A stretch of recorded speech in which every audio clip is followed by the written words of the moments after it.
Howdy, Galator here, and today we're going to be ranking the top 5 legendary items in vanilla World of Warcraft. So at number 5 on our list is the Black Qiraji Resonating Crystal.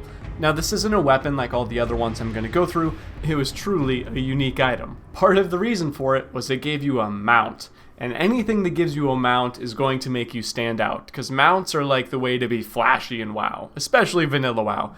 Now the Black Qiraji Resonating Crystal was awarded for completing the entire Shifting Sands quest line, which was this enormous undertaking, probably the longest, most intricate, and collaborative quest chain ever to be in World of Warcraft.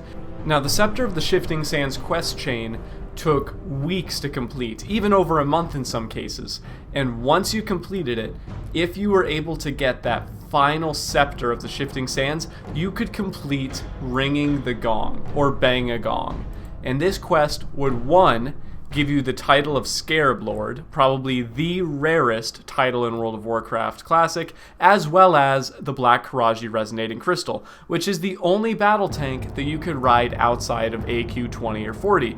The rest of them, blue, red, green, yellow, etc., they could be used but only inside the instance, making this a one-of-a-kind legendary item. Now at number 4, I have Talisman of the Binding Shard, and I know this one might be cheating.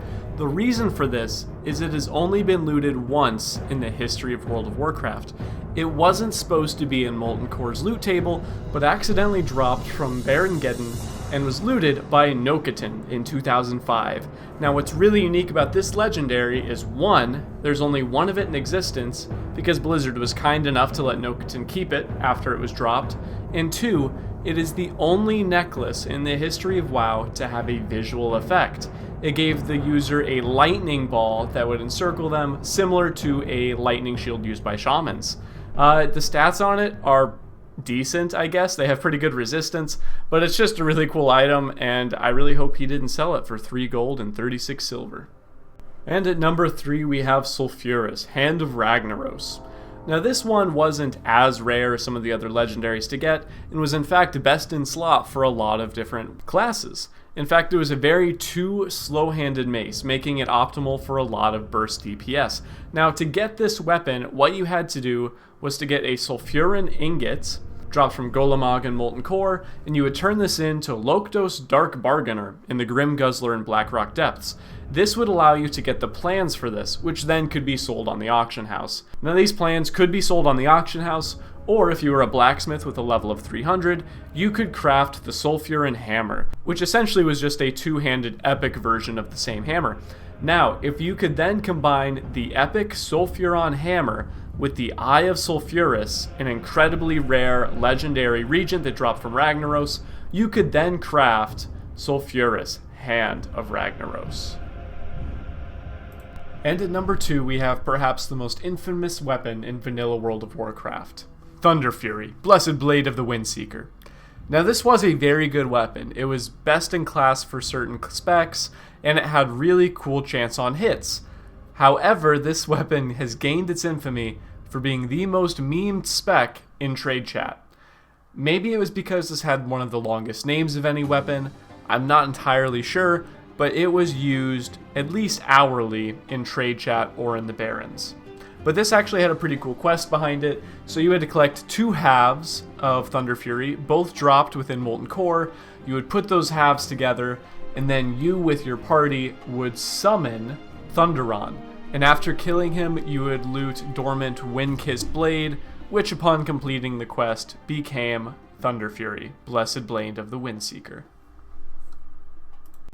Now as an honorable mention, I'm going to use Ashbringer. Now some people will say, Galator, Ashbringer's not in vanilla World of Warcraft. Now here's where I say you're wrong. Because do you remember those shitty guidebooks that are overused and sitting on my desk? Well, in the back, right here on this page, it tells me Ashbringer is in there somewhere, with a crazy chance on hit to smite the fuck out of my target. Now, there were lots of rumors on how to get Ashbringer in vanilla WoW. Some said you needed to do an extensive fishing quest, or run around the world and collect different regions. And then it was believed it was not in the game. I say they just didn't find the secret. That's why, everyone, this channel is now going to be Find Ashbringer channel. We're going to spend the entire classic World of Warcraft hunting for Ashbringer. Leave comments below and I will follow up on all of your tips to find the OG level 60 Ashbringer.